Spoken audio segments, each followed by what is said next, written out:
Hey, what's good, Alphas? This is OGA Nate here, and I'm bringing you a react today to New Dance by XG. Number 2 favorite song by them, but this is their performance at Inkigayo that happened this morning, Sunday, this morning for me, but Sunday, August 27th. If you're watching this video on YouTube, there's some editing done to help us avoid getting that third copyright strike. The official audio will be playing, not the audio from the show, and there'll be pixelation over the video.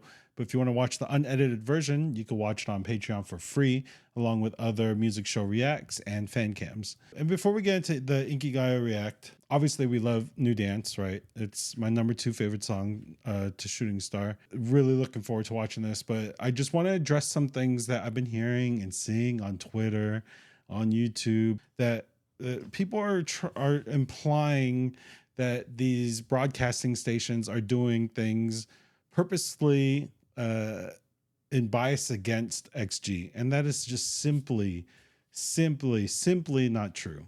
Okay. What's happening here, there are concerns that the Inkigayo video was not made available after Inkigayo aired. The video was posted and it was unlisted, but there were other videos that from the show that were made available.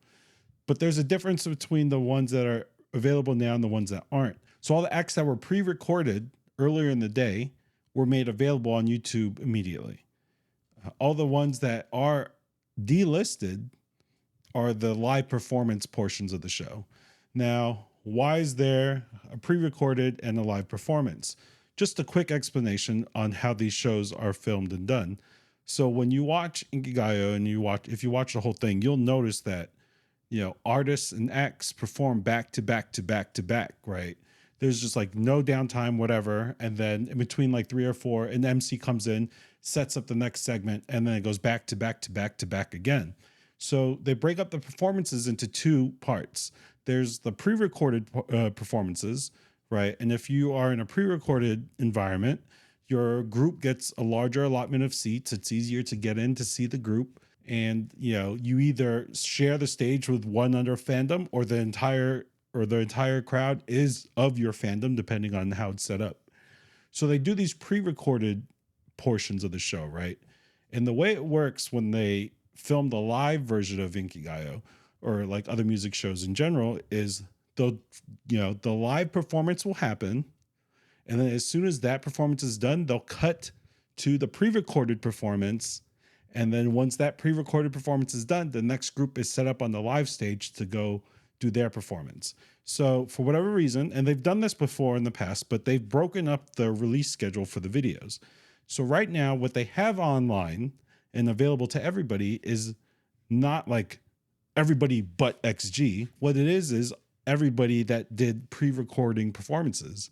And then today, in a couple hours or whatever, or live now, by the time you watch this video, you'll see that the live performance portions of the video will be made available, right? And the videos that are delisted right now include groups like New Jeans and Rise, from what I understand. And there's just no way that this major broadcasting company is holding back XG purposely and holding back Hybe's group and other K-pop groups because of that. There's just no way. And it's kind of concerning that amongst all the fandoms that have groups in Inkigayo, it seems like we're the only ones that get really concerned when our stuff doesn't get uploaded, that there's something going on. And I get that there may be reasons for that, but that is just not the case. That it's just the way the scheduling happens. And then sometimes there's, blackouts, timed blackouts for Asian countries, right? There was an instance when Girl Gang went up and, there were concerns that it was blocked in Japan at the time when it went live. But then the reason why it was blocked was because there's like an exclusive broadcasting rights for Naver or something. And it's not only blocked in Japan, but it's blocked in like Korea and other East Asian countries. And it's like, then people were like, oh my gosh, they're blocking XG in Japan. This is kind of messed up. That's not the case. We just have to accept the fact that we might not get our stuff immediately after the live show. That's just how it works. All right. There's no narrative behind this at all. It's just how things are done. Okay. And I understand that people in Korea, when they read these accusations, right, to them, they're just like, what's going on here? This is how we've always been doing things. So I kind of just wanted to take the time in my channel to explain to my viewers, hey, this is what's really happening. It's nothing to raise a flag over. Let's just enjoy the performance. And if you didn't catch it live, you know, you might have to wait a little bit extra sometimes. And that's just what it is. All right. It's not a thing against XG. It's not a thing, you know, there's none of that. All right. Let's just celebrate the girls for their performance and, you know, stop like trying to come up with these stories that are really out there. Anyways, off the soapbox. And I apologize if that comes off lectury or anything. That's not the intent. It's just, I've been biting my tongue and reading all this stuff on Twitter and YouTube, but then it just got to a point where I felt like I had to say something. So I said it. All right. If it comes off the wrong way, I apologize. But honestly, at this point, these rumors are just doing more damage than good. It's just not good for, you know, the look of the fandom or of XG or of, you know, XGALX. Like, we need to just, it's not that serious. All right. Anyways, so we got new dance from Inkigayo here that we're ready to react to. Excited. It looks like they're using the music video fits. The main music video fits. I forgot what the previous fits were from, but because I recognize Hinata in the jersey, and that was like at the under the bridge scene too. But yeah, let's check this out. I'm excited. New dance. I'm probably gonna end up dancing. Let's just vibe. All right, let's go. Playing in 3, 2.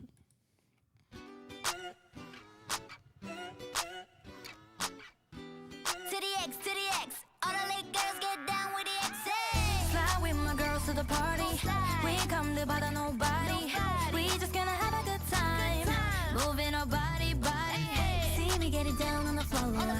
I walked into the show. I just learned a new dance. They asked me how I do that. Stepped on the floor when I'm killing them. All the cute boys when I dance with me, I'm they're yelling. I just put my hands up on my hips and I do a little step on my feet like this. Don't you get it dizzy trying to keep up with me? I've been moving too fast. So we flash a blow past your girlfriend. Yeah, we get it down with the get down. If you don't know how to do it, just learn a new dance, new dance, new dance. I just learned a new dance, new dance, new dance. I just learned a new dance, new dance, new dance. I just learned a new dance. To the X, to the X. All the little girls get down with the X.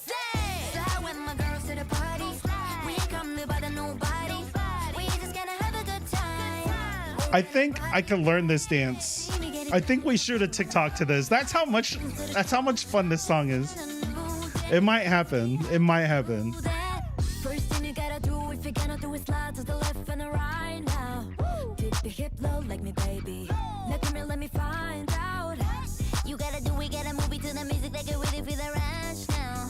You wanna hold back, go crazy, yeah, you got it. I just learned a new dance, new dance, new dance. I just learned a new dance, new dance, new dance. I just learned a new dance, new dance, new dance. I just learned Not a fan. Sounds like she's dying, dude.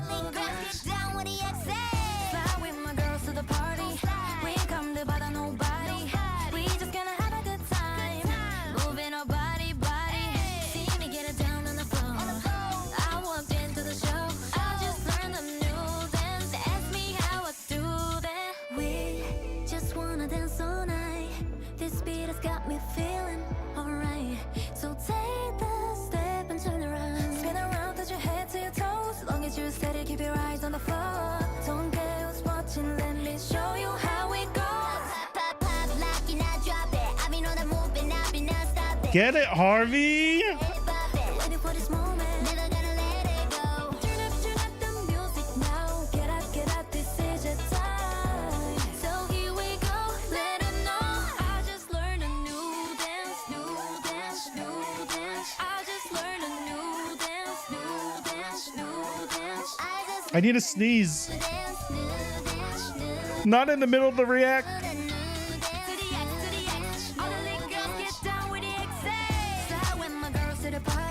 Oh, that part's so good.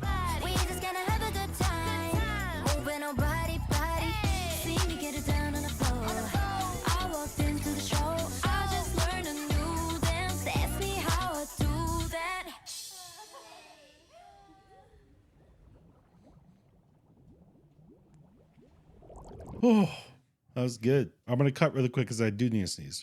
Oh man, that was great. If you're listening to this on YouTube, I'm using the official audio just to avoid any chance of this getting hit with a copyright from SBS. So you're not hearing me. You're not hearing like from the original track. Okay.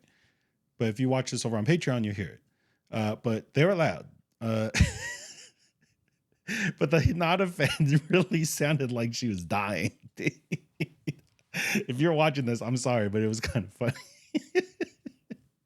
It was great to have the girls, get their love, and the crowd at the end was obviously, really into it. It's a great song. It's a great song. Uh, just to speak on the crowd, also. Oh my God, I feel like there's something different on Twitter every day. Just because, I feel like this is a place I can talk about it. So there were some discussions on Twitter about a new fan getting turned away from getting into the show. Just to give some insight on what I know about it, because I've spoken to ALPHAZ or two, I wanted to learn kind of the process, because I was debating on like trying to go to South Korea myself during a music show tour, just so I could vlog the experience and kind of explain how it is over there, trying to go see the girls and what it's like to a foreigner, right? Because it's definitely like an experience that if you are in Korea, like it's kind of exclusive to you. Like, and then we on the outside, we watch these shows and then we're like, how did that happen? Why aren't they loud enough? Why aren't they louder? Why are they so loud this time? Kind of thing, right? So there was an issue with this show. Initially, XG's allotment was only 10 tickets. Okay. When you are part of the live performance, you're splitting up tickets based on popularity in the stage, right? So let's say there's like 300 seats available.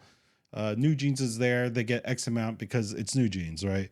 And then the next group's there, they get X amount because it's this group, and they're that popular, that popular, that popular. And just, XG's new, whatever.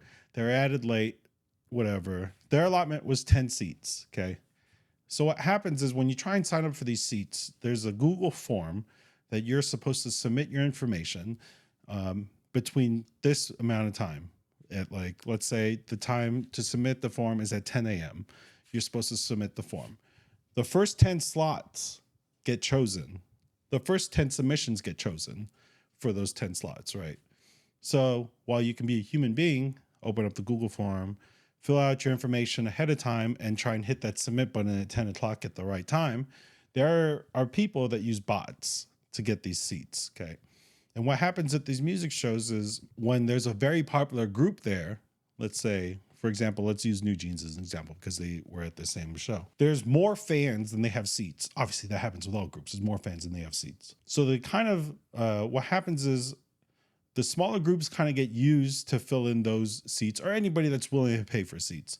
So these resellers use bots to submit the form milliseconds on the dot. And then they account for lag also, right? So if there's like a 200 or like a 50 millisecond lag delay, they offset the timer by 50 milliseconds to make sure once it hits that time, it auto submits and they're like automatically first or whatever.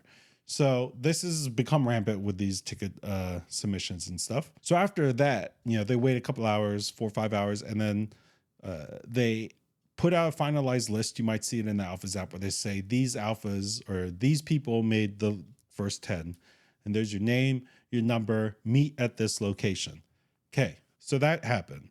Within minutes after that post going up, already on Twitter, there's at least one confirmed person trying to sell seats, but there's definitely more than one person trying to sell seats.